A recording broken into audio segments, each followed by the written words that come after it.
चलो हम लोग एनसीईआरटी क्लास 10 साइंस बायोलॉजी का चैप्टर 1 पढ़े। इसका नाम है लाइफ प्रोसेस, हिंदी में इसका नाम है जैव प्रक्रम। कल के क्लास में हम लोगों ने भोजन का पाचन पढ़ा था। कहाँ पर? मुख में। कहाँ पर पढ़ा था? मुख में। याद है? मुख में एक वो निकला था, क्या नाम है उसे? हाँ, वहाँ पे टाइलिन नामक एंजाइम निकला था। पहले तो लार ग्रंथि से लार निकला था। क्या निकला था? लार। उस लार में कौन सा एंजाइम था? तो बता दे, टाइलिन। टाइलिन क्या कर रहा था? कार्बोहाइड्रेट को किसमें बदल रहा था? शर्करा ने शुगर। इतना नहीं देखे थे स्टार्च में। ठीक है, स्टार्च एक तरह का कार्बोहाइड्रेट। बात सुना रहा है? तो ये हम लोग देखे थे, ये हम लोग देख चुके हैं। आज हम लोग नेक्स्ट टॉपिक पढ़ेंगे भाई। माउथ से जब फूड का एक तरह से पार्सली डाइजेशन होगा। पार्सली डाइजेशन क्या? और कुछ नहीं, वहाँ पर बस लार मिलाया गया है, कार्बोहाइड्रेट को डाइजेस्ट किया गया है और भोजन को लुगदी की तरह बनाया गया, यानी कि उसको क्या बनाया गया है? लुगदी की तरह से। कहाँ फिर वहाँ पर कहाँ आ गया? ऑइसोफेगस, जिसे हिंदी में क्या बोलते हैं? भोजन नली या ग्रसिका बोलते हैं। क्या बोलते हैं? ग्रसिका। बात समझ रहे हैं? तो भोजन कहाँ से, मुख से कहाँ पहुँचता है? ग्रसिका में। ग्रसिका में भोजन का पाचन नहीं होता। फिर से, ग्रसिका में भोजन का पाचन नहीं होता है। अब ग्रसिका से भोजन कहाँ पर आता है? तो स्टमक में। कहाँ पर आता है? स्टमक में। हिंदी में इसे बोलते हैं आमाशय। पेट मत बोल देना, क्या बोलोगे? आमाशय। इसे कहता कह देना कि भोजन कहाँ से कहाँ आता है, तो कहता मुंह से पेट में जाता। अरे बक, भोजन मुख से, मुख में से कहाँ जाता है? भोजन नली, यानी कि ग्रसिका। कहाँ पे? ग्रसिका। हम बताते हैं ग्रसिका में और यहाँ पर जो श्वास नली के बीच में ढकना होता है, क्या बोलते हैं हम लोग?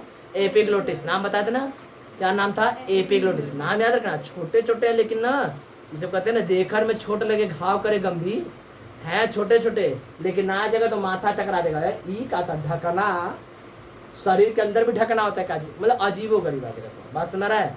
तो यहाँ से भोजन मुख से कहाँ पहुँचता है? तो इसका क्या नाम है? ग्रसिका। ग्रसिका से होता हुआ कहाँ चलता है, जाता है हमारा आमाशय में। अब देखो, इसको हम लोग भोजन नली, तो दिमाग में एक इमेज बन रहा है कि यह कैसा होगा? नली क्या करगा? कैसा होगा? नली। अब मान लेते हैं तुम एक पाइप लो और उसमें ऊपर से पानी गिरा तो झकझका के नीचे नहीं गिरेगा? हाँ, तो हमारा भी नली इसी तरह है। अब यहाँ पे भोजन रख रहे, अंदर का सड़क के भक्क से गिरता होगा पेटवा में, धम। कैसा गिरता होगा? धम। फिर खाते होंगे, फिर गिरता होगा धम। ऐसा ही करते करते तो पेट में तो बिल हो जाएगा, धम धम धम धम। नहीं हो जाएगा? हो जाएगा कि नहीं? अरे क्या है बात का? पानी कई बार गिरा इसे करते तो मिट्टी में गढ़ा हो जाता है। तो आमाशय में कौन सा जो वहाँ पे क्या नाम है, आरसीसी का सीमेंट का वो प्लास्टर करवाए हो क्या? तो क्या होगा? पेट में बिल नहीं हो जाएगा, स्टमक में, आमाशय में बिल हो जाएगा। इसलिए हमारा जो ऑइसोफेगस है, यानी जो ग्रसिका है, यह भोजन को डायरेक्टली जाने नहीं देता है। अब समझो कैसे काम करता है। मान लेते हैं कि यह नली, एकदम ध्यान समझो, यह कैसा है? ऐसे नली टाइप का है। यह हमारा ऑइसोफेगस है, यानी कि ग्रसिका है। क्या है? ग्रसिका। अब भोजन मान लेते हैं यहाँ पर इंटर किया। क्या किया? इंटर। तो भोजन यहाँ पर इंटर करेगा ना, तो इधर का हिस्सा एकदम चिपका हुआ है। क्या है? चिपका। ऊपर का हिस्सा इसे खुल जाएगा। क्या होगा? ऐसे समझे से। अब ऐसे है तो नीचे का हिस्सा चिपका हुआ, ऊपर का हिस्सा क्या हो गया? खुल गया। क्या हो गया? खुल गया। अब भोजन हल्का से जहाँ जहाँ खुला वहाँ तक आ जाएगा। अब ऐसे से खुल रहा है तो भोजन नीचे तक आ गया। अब आगे से चिपक जाएगा, फिर बीच में से खुल जाएगा। दिख रहा है? बीच में खुल जाएगा, फिर आगे इसे चिपकता जाएगा, बीच में से फूलता जाएगा। फिर ऐसे ऐसे करके नीचे भोजन पहुँचेगा। फिर नीचे वाला उसे प्रोसेस करेगा कि इस तरह से आगे वाला चिपक रहा है, पीछे वाला फूल रहा है, फिर उसके पीछे वाला फूल रहा है। तो भोजन धीरे धीरे धीरे धीरे धीरे धीरे फिसलते फिसलते आगे बढ़ेगा। कैसे? इमेजिन करो, ऐसे हो रहा है। इमेजिन करो जैसे एक ऐसे ये पाइप है हमारा, तो इस तरह से हमारा ये पाइप है। ठीक है, ये हमारा फुल पाइप है। अब भोजन कैसे फंसता है? जैसे पहले यहाँ पर ऐसे खुल रहा है, ये ऐसे पीछे वाला पिचका है। पीछे वाला क्या है? पिचका है। जब भोजन यहाँ पर पहुँच गया तो होगा क्या? ये पिचक जाएगा। ये क्या होगा? पिचक। पीछे वाला पिचकेगा तो भोजन को आगे की ओर धक्का देगा। कहाँ देगा? आगे की ओर धक्का देगा। आगे की ओर धक्का देगा तो भोजन यहाँ पहुँचा तो इधर वाला फूल जाएगा। कहाँ फूलेगा? इधर वाला। ये ऐसे फूलेगा और पीछे वाला ऐसे करके क्या हो गया? पिचक गया। पीछे वाला क्या हो गया? पिचक गया। फिर ऐसे प्रोसेस ये आगे होता रहता है। क्या होता है? प्रोसेस आगे। आगे खुल रहा है पीछे पिचक रहा है, आगे खुल रहा है पीछे पिचक, इससे ऐसे करते करते भोजन कहाँ पहुँचता है हमारा स्टमक में। कहाँ पहुँचता है? डायरेक्टली पाए को धम धम गिराता नहीं है, वो धीरे धीरे आगे बढ़ता है। क्या कैसे बढ़ता है? आगे आगे। इसको बोलते हैं क्रमाकुंचन। क्या बोलते हैं? क्रमाकुंचन। क्रम से आगे होता है और उसको आगे दबाता जाता है, दबाता जाता है, और इस तरह क्या होता है? भोजन आगे बढ़ा। इससे क्या हो रहा है? भोजन ऑइसोफेगस में भोजन का पाचन नहीं होता है, ऑइसोफेगस भोजन का पाचन नहीं होता है। तो मुख से पाचन के पश्चात भोजन ग्रसिका में पहुंचता है। ठीक है, कहाँ पहुंचता है? ग्रसिका में। ग्रसिका भोजन को आमाशय तक पहुंचाता है। कहाँ तक पहुंचाता है? आमाशय तक। यहाँ भोजन का पाचन नहीं होता है, कोई टिम्मा नहीं, सिंपल सा भोजन कहाँ से? मुख से कहाँ पहुंचाया? आमाशय तक। बीच में क्या कर रहा है? टेम्पू चला रहा है। क्या चला रहा है? टेम्पू। लोडिंग कर रहा है कहाँ से? मुख से। और कहाँ पर ले आके छोड़ रहा है? कैंट स्टेशन पर, बक आमाशय में छोड़ रहा है। कहाँ छोड़ रहा है? तो मुख से लाद रहा है और ले जाके आमाशय में छोड़ दे रहा है। कहाँ छोड़ दे रहा है? आमाशय में। इसका कहानी खत्म, कहानी खत्म। कल 10-10 रुपया दे देना तुम लोग और इसोफेगस को। खाना तुम लोग का पहुँचाते तो भड़वा नहीं दोगे तुम लोग? हाँ। अगला आएगा भाई कहाँ पर? आमाशय में। आमाशय में भोजन का पाचन देखो कैसे होता है, ध्यान से। आमाशय जे आकार की थैली दिख रहा है, इस तरह के जे। आमाशय कैसी थैली है? जे आकार की थैली है। कैसी थैली है? तो आमाशय यह एक जे आकार की थैली। किस आकार की है? जे आकार की थैली है। कैसी थैली है? जे आकार की थैली है। समझ में आ रहा है? थैली है। कैसी थैली है? जे आकार की। इस समय भोजन यहाँ पर हमारे आहार नाल में यानी एलिमेंट्री कैनाल में सबसे ज्यादा भोजन यहीं पर टिकता है। सबसे ज्यादा भोजन कहाँ पर टिकता है? आमाशय में। आमाशय एक तरह के स्टोरेज है। क्या है? वो फूड को स्टोर करता है। क्या कर रहा है? फूड को स्टोर यानी इकट्ठा कर रहा है। 3 से 4 से 5 घंटे तक भोजन को यहाँ पे क्या किया रहता है? स्टोर किया रहता है। क्या किया रहता है? स्टोर। अब समझो गर्मी के समय में, ध्यान समझना, गर्मी के समय अगर खाना को हम ढक के रख दे, हवा पानी लगे 4-5 घंटा तक, खाना क्या हो जाएगा? बस ये आ जाएगा। इस तरह हमारे पेट में भी खाना क्या होता होगा? बस ये आ जाता होगा भाई, ना हवा लग रहा है ना पानी लग रहा है, तो खाना क्या होगा? एकदम बस एकदम बच बच करने लगता है, ऐसा एकदम एकदम महक जाता है। क्या हो जाता है? नहीं महक जाएगा? अरे बोलना चाहिए हाँ ना, हाँ तो एकदम बचबचा जाता है। नहीं, उसको भी, इसको कंट्रोल करने का भी इसके अंदर क्या होता है? कुल टिटिम्मा बना हुआ है। देखो क्या होता है। तो ग्रसिका से भोजन कहाँ पहुँचता है? आमाशय में आता है। आमाशय में भोजन 4 से 5 घंटे तक रहता है। अब देखो ध्यान से, ये आमाशय का बाहरी दीवार है और ये आमाशय का भीतरी दीवार है। क्या है? भीतरी दीवार। तो आमाशय की भीतरी दीवार से एक अम्ल रिलीज होता है। क्या रिलीज होता है? अम्ल सेक्रेट होता है। उस अम्ल का नाम है HCl, हाइड्रोक्लोरिक अम्ल। क्या बताओ? आमाशय की भीतरी दीवारों से HCl का क्या होता है? स्त्रावण होता है, निकलता है। जगह लिख दो स्त्रावण होता है। क्या होता है? स्त्रावण ज्यादा अच्छा शब्द रहेगा। HCl क्या होता है? स्त्रावण होता है। क्या होता है? स्त्रावण। HCl या हाइड्रोक्लोरिक अम्ल का क्या होता है? स्त्रावण होता है। ठीक है। और इसके अलावा HCl के अलावा यहाँ पर क्या होता है? प्रोपेप्सिन। HCl के अलावा किसका स्त्रावण होता है? प्रोपेप्सिन, प्रोपेप्सिन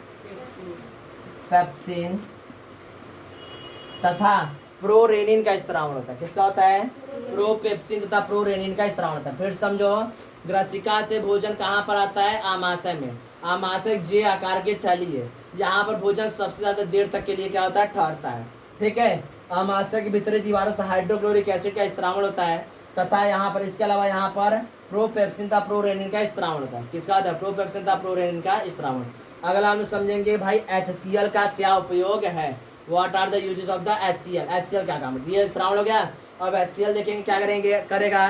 फिर प्रोपेप्सिन क्या करता है? फिर प्रोरेनिन क्या करता है? इसको लिख लो इसी तरह। अब फिगर बनाए हो तुम लोग ना, देखो जी, हम लोग अब आगे समझ रहे हैं। तो हम लोगों ने देखा पूरा कैसे स्टमक में क्या क्या हो रहा था। तो स्टमक में रिलीज हो रहा था कौन? तो HCl। किसका सेक्रेशन हो रहा था? HCl का। HCl क्या करता है? तो HCl का उपयोग पड़ेगा। हाइड्रोक्लोरिक अम्ल क्या करता है? तो HCl का उपयोग, HCl पहले जैसे ही फूड पहुंचेगा स्टमक में, कैसे पहुंचेगा? स्टमक में।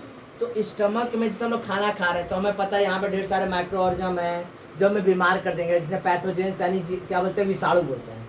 यह विषाणु हमें क्या करेगा? बीमार करेगा। क्या करेगा? बीमार करेगा। तो वो फूड कहाँ पहुँचता है? डायरेक्ट इसोफेगस यानी भोजन नली से यानी ग्रसिका से कहाँ पहुँचता है? स्टमक में। स्टमक के यानी आमाशय की भीतरी दीवारों से कौन सेक्रेट हो रहा है? HCl। HCl क्या करेगा? सबसे पहले भोजन के वातावरण को क्या कर देगा? अम्लीय बना देगा। क्या बना देगा? अम्लीय। अम्लीय बनाने से क्या होगा? दो काम होगा। क्या काम होगा? पहला, भोजन में उपस्थित सभी माइक्रो ऑर्गेनिज्म जो रहेंगे वो क्या हो जाएंगे? मर जाएंगे। क्या हो जाएंगे? मर जाएंगे। दूसरा, भोजन को सड़ने से भी बचाता है। हम बताए थे ना कि भोजन वहाँ से 3 से 4 से 5 घंटा रहता है, तो हम भोजन जब इतना देर तक रहेगा ना, हवा लग रहा है ना पानी, तो उसने सड़ के बजबजा जाएगा नहीं। HCl उसको क्या करेगा? सड़ने से बचाता है। क्या करता है? सड़ने से बचाता है। दो काम करता है। ठीक, HCl है, क्या काम किया?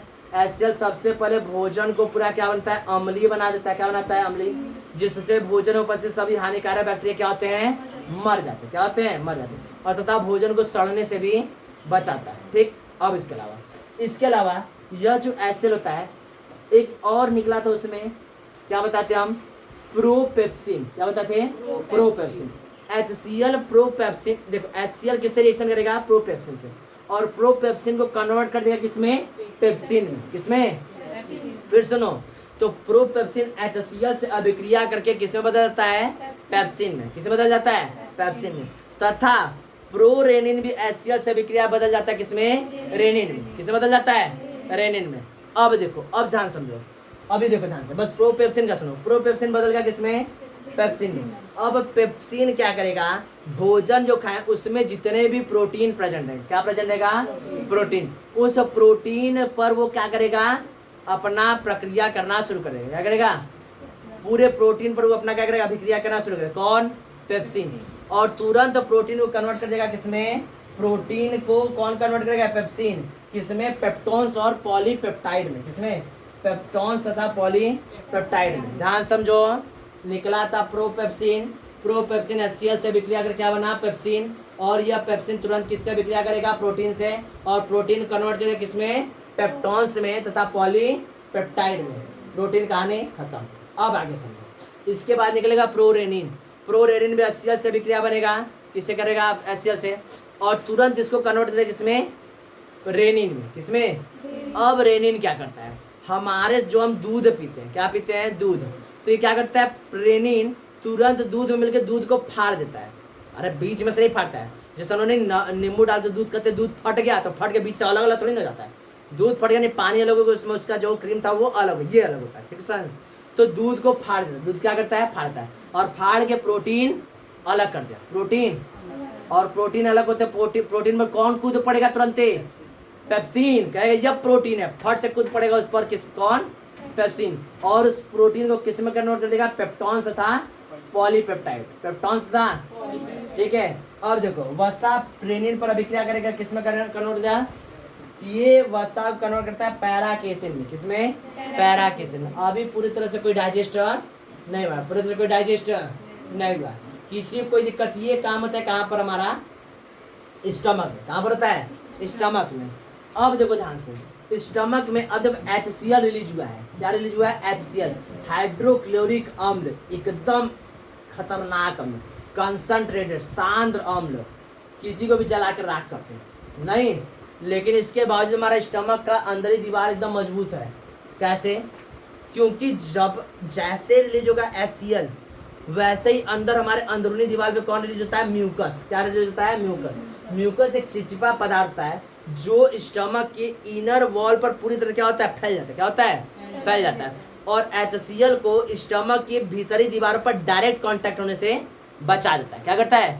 बचाता है। तो हमारे स्टमक की अंदरूनी दीवार को HCl के प्रभाव से कौन बचाता है? त्याग नाम म्यूकस। कौन बचाता है? म्यूकस एक चिपचिपा पदार्थ होता है जिसको क्या करता है? उसको HCl के प्रभाव से बचाता है। यह प्रक्रिया किसके अंदर हो रहा है? स्टमक के अंदर। स्टमक के अंदर। अब स्टमक के अंदर यानी आमाशय के अंदर भोजन अधपचा हो गया। क्या बन गया है? अब यहाँ से जो भोजन जाएगा किसमें? स्मॉल इंटेस्टाइन में। तो इस भोजन को, इस अधपचे भोजन को कहाँ पर? इस अधपचे, अधपचा मतलब अभी ये पूरे तरह से पचा नहीं है, यह सेमी डाइजेस्टेड है। क्या है? अधपचे भोजन को क्या बोलते हैं? काइम बोलते हैं। क्या बोलते हैं? काइम। हिंदी में अंग्रेजी में सेम बोलते हैं। क्या बोलते हैं? काइम। ठीक है, क्या बोलते हैं, काइम।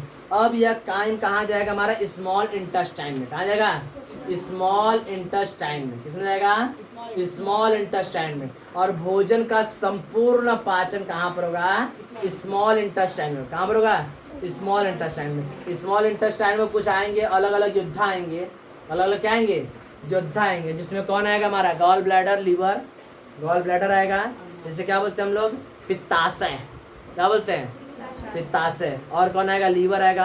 पित्ताशय से पित्त रस आता है, और अग्नाशय से अग्नाशयी रस आता है।